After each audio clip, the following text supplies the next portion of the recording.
welcome to this episode of Foundry Fireside. My name is Luis Estrada, and I'm an intern on the Foundry Communications team. Today, I'll be chatting with one of the Foundry's postdocs, Daria Blach. Welcome, Daria. Could you please introduce yourself? Hi, Luis. Yes, thank you for the invitation to join this fireside chat.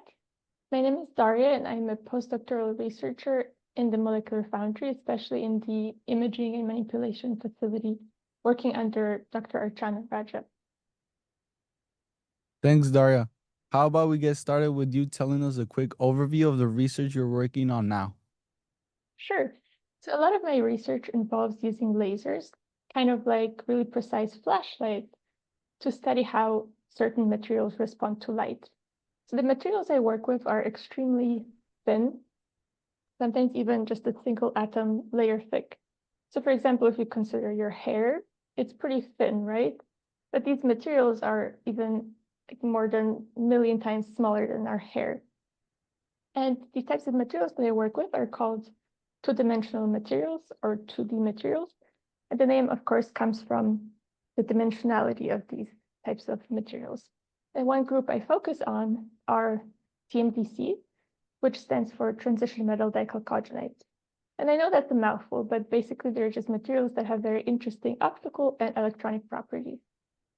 And you can think of it like this. So for example, when you shine light on these materials, you're giving them energy, like giving someone a little push. And that energy can excite the material, kind of like waking up tiny particles inside. And these excited particles are called excitons. And they're these temporary pockets of energy, and they have both positive and negative charge. And they stick together for a short period of time. So I try to catch them in action to see how long they last, how they move in different materials, and how they interact with their surroundings. And to do this, I built special optical setups that composed of lasers, lenses, mirrors, and detectors. So it's kind of like creating very high-tech cameras to take pictures of what's happening inside these different materials. Thank you, Daria. Next question is, I think a huge number of people in this world don't think beyond the simple experience that light has in everyday life. But that changes when science is involved. How complex can light be for scientists? Yeah, you're totally right. So most of us think of light as just something that helps us see, like sunlight, lamps, or even phone screens. But for scientists, light is very complex and useful. So it's not just something that we see, but it's a tool that we can use to explore different things. The light is made of particles called photons, and each photon can carry a different amount of energy depending on its color. So for example, blue light, it's going to have higher energy compared to red light. And we shine light on materials that energy can make things happen on a microscopic scale. For example, that energy can move in the material, it can break bonds or create new particles. So it's very interesting to be able to study what happens when we shine light on different materials.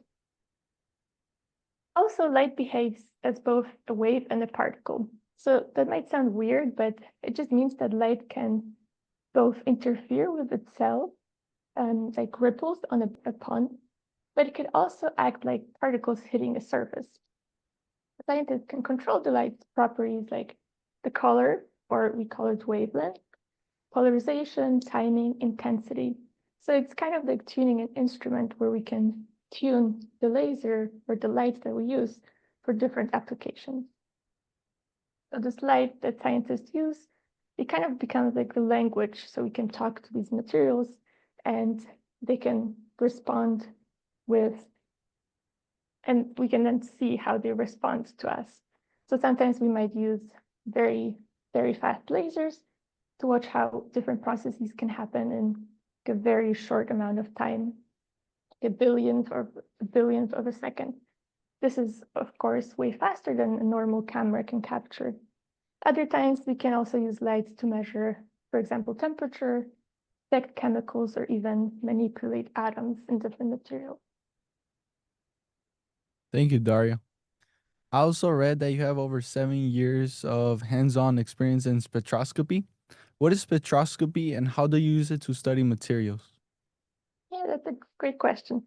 So now spectroscopy might sound like a very big word, but it's actually a very cool and powerful idea. So spectroscopy at its core, it's the way we can study how light interacts with matter, how things absorb, emit, or reflect that light. So you can think of it as using light as a detective tool to figure out what something is made of or what's happening inside of it. So I'm sure you are familiar with rainbows, or you probably have seen some outside in nature. So that's actually a basic form of spectroscopy. When sunlight passes through water droplets that are present in the atmosphere, it will get bent, bounce around a few times inside that droplet, and then bent again as it exits. And that process is what breaks the sunlight into a lot of different colors that we see in a rainbow. So that's just an example of how water droplets in the atmosphere can show us what happens to the light. But it's also how each material interacts with light in its own unique way. So in my research, I use lasers to shine light onto different thin materials and then look at how that light comes back or gets absorbed. So the changes in the light can tell me a lot about, for example, when the particles inside the material are excited, how long they're excited for, and if the material is, for example, under any strain. So you can also think of this as you're walking into a very dark room and you clap your hands. So the way the sound comes back to you, it can tell you a little bit about what's inside that room. For example, whether it's large or small, or if there's a lot of furniture or other stuff inside that room. So the way you use sound to figure out what's happening inside of this dark room, that's what scientists do with spectroscopy, where you send light and then see what comes back. Thank you, Daria. Daria, why did you want to get into this field? Yes, so I got into this field because I've always been fascinated by how things work at a very small level, especially when it comes to light. So in undergrad, I was able to, I had this opportunity to perform a research project using spectroscopy. And that got me really interested in the field. So it was cool to see how, by just shining a light onto a material, we could learn what it's made of, how it's behaving, or even how it's changing over time. And it really amazed me how I was able to see these invisible processes happening in the material, and they suddenly became visible with the right tools and light that I was using. And I also liked how with spectroscopy, I'm able to mix both hands-on problem solving as well as looking at the big picture question. So for example, one day I might be aligning lasers and mirrors to try to make my experiment work. But the next day I might just look at the data to understand something about new materials and how they're interacting with light. Thank you, Daria.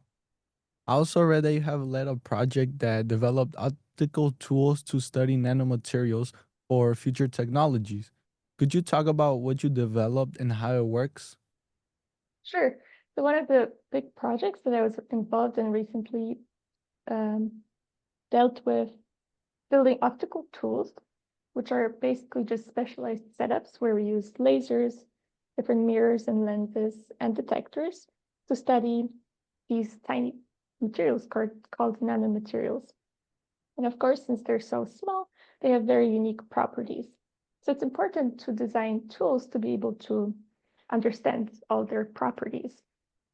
So the tools I designed shine very precise laser pulses onto these materials, and they capture how they respond, often in a billionth of a second. So it's a very high speed camera, but instead of taking regular photos, we can take these light snapshots and see what happens inside of these materials, how the energy moves inside of these materials. So for example, in one setup that I took part of building, we were able to study how energy travels for a material after it absorbed light. Right? So it's kind of like watching a ripple move across a pond after you toss in a pebble. So of course, when you do that outside, you don't need any high-tech cameras because things are very visible with your eyes. But in these tiny materials, we need these lasers and very specific detectors as well as cryostats to maybe look at these samples at very low temperatures to be able to understand what's going on in these materials. And the goal, of course, is to understand the behavior of these excited states after the light excites them. And knowing this behavior helps us design maybe better solar cells or electronics or even help with quantum computing. Thank you. What is a material you study using these tools that you think is exciting? One of the most exciting things that I'm currently studying is how these two-dimensional materials that I've described before, how they can change their behavior when you add either tiny defects or stretch them slightly with something we call strain. So let's start with defects. So normally you probably think of defect as something bad, like for example, on your phone screen, there's a crack or a scratch. So that's bad. But actually in these two-dimensional materials, a defect can actually be beneficial because it can trap light or energy in a very specific way. So for example, in this recent project, I studied a material called tungsten diselenide. So it's composed of two elements, tungsten and selenide. But if you add a tiny amount of another element, in this case it was vanadium, it created a defect that glowed in a very sharp and bright way when it was hit with a laser. So it turned this material into a tiny single pixel light source. So these kinds of defects are actually very important for quantum information, for example, so that we can create better, more secure ways of communication. And on another hand, I've also started looking at what happens when you stretch these materials. So kind of like pulling a rubber band. So even with just a tiny amount of strain, the material can change the way it absorbs or emits light. So it's kind of like tuning a guitar string, for example. I don't know if you play guitar, but musicians have to be able to tune the strings to be able to change the sound that comes out of these strings. So it's similar with 2D materials, so we can stretch or compress these sheets of very thin materials to tune their light properties. And that again is very important for a lot of different applications. Thank you, Daria. Now, what's the future viewpoint for these kinds of materials? And how might we see your work used in the real world one day? The future of these kinds of materials, especially the 2D materials that I work with, I think is very exciting because they're so thin, they have very unique optical properties, and they're really being explored for all sorts of next generation technology. So for example, one big area is electronics. So right now, a lot of the computer chips that we're using are made from silicon, but we're really reaching the limit of how small and fast these chips can be. So that's where 2D materials come in. They're actually, they have such amazing optical properties, so they could be used to make faster, smaller, more energy efficient devices. So imagine phones or computers that could run cooler, faster, and even be flexible so that maybe one day we'd be able to wear them on our bodies and be able to use them as we walk, for example. Another area is solar energy. So some of these materials are excellent at absorbing sunlight and turning it into electricity. So if we understand them better, we could design, of course, better, more efficient solar panels that are more lightweight, flexible, and more efficient.